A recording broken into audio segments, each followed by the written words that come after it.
Selamat datang di Desa Tanjung Luar. Nah, potret rumah-rumah baju itu memang seperti ini.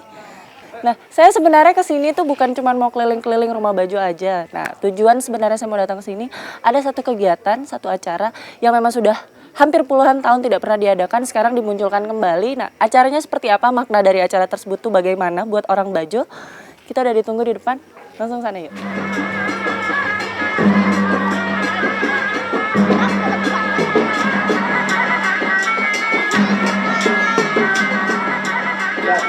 Upacara adat ini pada awalnya dilakukan oleh orang-orang keturunan suku Mandar pada masa lalu.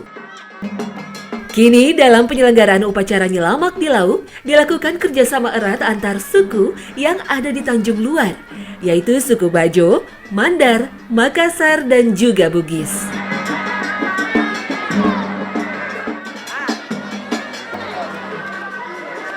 Ini ada kerbau yang didoakan. Sebenarnya sih untuk persembahan aja sebagai ungkapan terima kasih. Nah, ini yang ada di sana itu merupakan sandro-sandronya untuk para dukun. Pada awalnya, sebagai sebuah tradisi kuno Mandar, dahulu upacara ini bertujuan mengusir wabah penyakit serta tolak bala. Tetapi dalam perkembangannya, di Tanjung Luar Lombok, Nyelamak di Lau bukan hanya sekedar untuk memagari kampung dari segala gangguan. Tetapi upacara ini juga digelar untuk menghantarkan doa agar nelayan Tanjung Luar selalu dilindungi selama berada di lautan dan semakin sejahtera dalam kehidupan. Jalannya arak-arakan ini pantang untuk dihalangi oleh siapapun atau akan ada konsekuensi adat yang berat.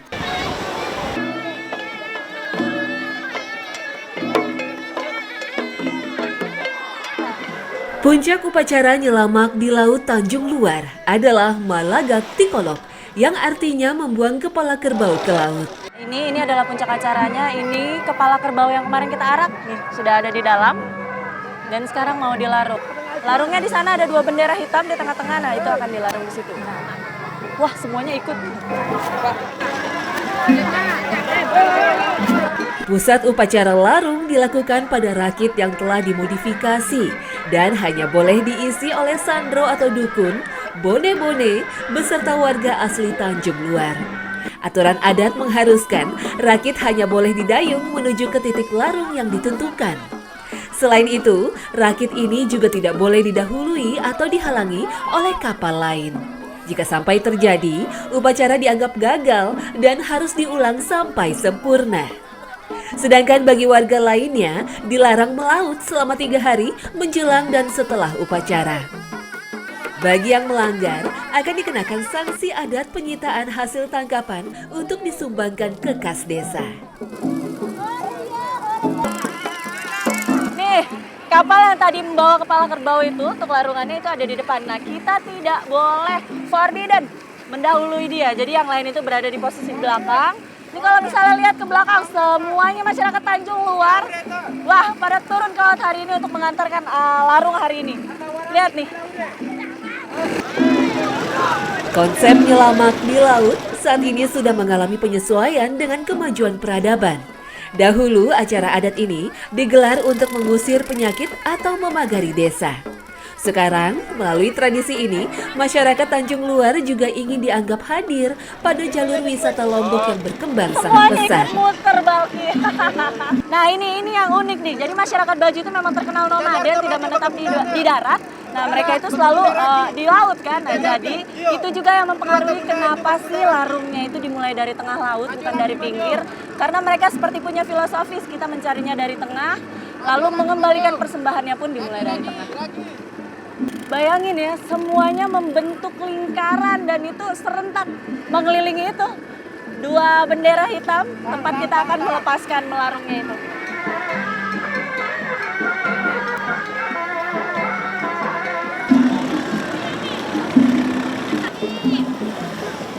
Awas lo Kodik.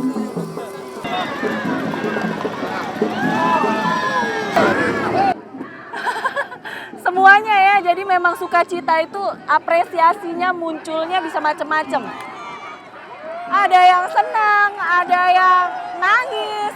Nah, tapi ini yang saya bilang seru, ini yang luar biasa. Yang senang, yang gembira, semuanya siram-siraman. Yeay!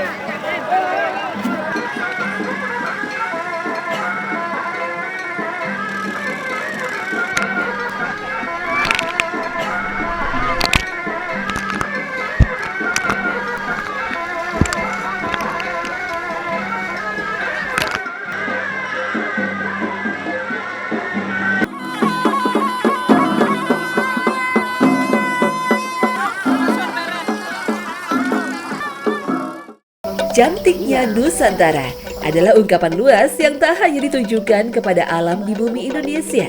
Akan tetapi ada juga kecantikan khas Indonesia yang melekat pada kaum perempuan dari Nusantara. Saya kembali lagi nih ke Semongkat Batu Lantai. Nah sekarang ini sama ibu-ibu kita nih isunya adalah kecantikan. Nah ini nih bedak dingin ini diambilnya ternyata tidak jauh dari dusun ini. Semuanya dihasilkan dari tumbuh-tumbuhan di sini ya Bu? Iya. Dan memang ini resepnya sudah dari zaman dulu. Nah penasaran kan apa aja sih resep-resep rahasia dari bedak dingin ini atau pupur dari akar-akaran hutan? Habis ini kita cari bahannya. Sudah rapi? Sudah. Mau baskom? Yuk.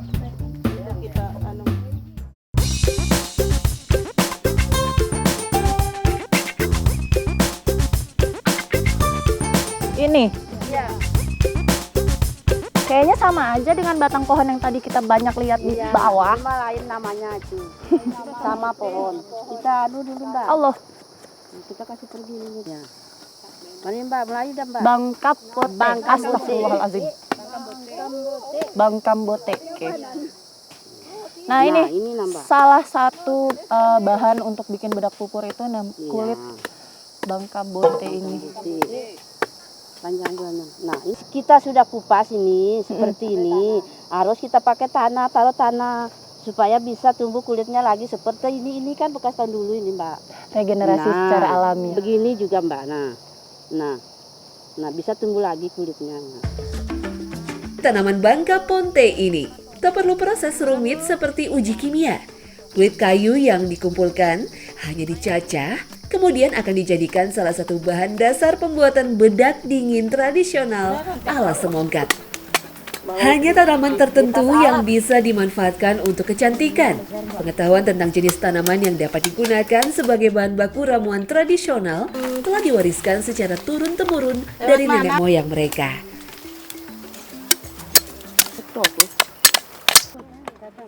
Nah ini pohon mangga belida. Nah tadi saya tanya sama ibu mangga belida itu seperti apa. Katanya mangganya kecil-kecil dan warna dagingnya itu merah kemerah-merahan. Seperti mangga madu, bener? Kayak mangga madu ya? Iya. Nah yang diambil ini kulit batangnya. Dan baunya manis. Nah ini memang bergetah sih, makanya harus kita cuci bersih dulu. Baru nanti dijemur sampai kering, baru bisa kita proses. Setelah semua bahan didapat, proses pertama adalah pencucian. Kulit kayu dicuci bersih hingga terbebas dari tanah yang menempel. Kemudian selanjutnya, kulit kayu lalu dicincang kecil-kecil untuk mempermudah proses penghalusan. Di Desa Semongkat, tak hanya bahan yang masih alami, namun sebagian besar alat dan cara pembuatan ramuan kecantikan juga masih bersifat tradisional. Tadi yang kecil-kecil mana? Udah di situ ya, ditumbuk ya. Kalau yang gede-gede gini nggak perlu. Nah, jadi memang bunga itu sendiri kan mempunyai efek afrodisiak. Nah, jadi memang lazim sekali dipakai untuk bahan campuran kalau misalnya pembuatan kosmetik. Nanti setelah dia sudah mulai agak mengering, itu ditumbuk lagi. Ulang-ulang begitu terus sampai hasilnya. Tadi Bu?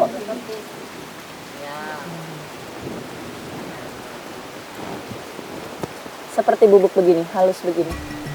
Di masa modern saat ini, begitu marak produk kosmetik berbahan kimia yang berbahaya bagi tubuh.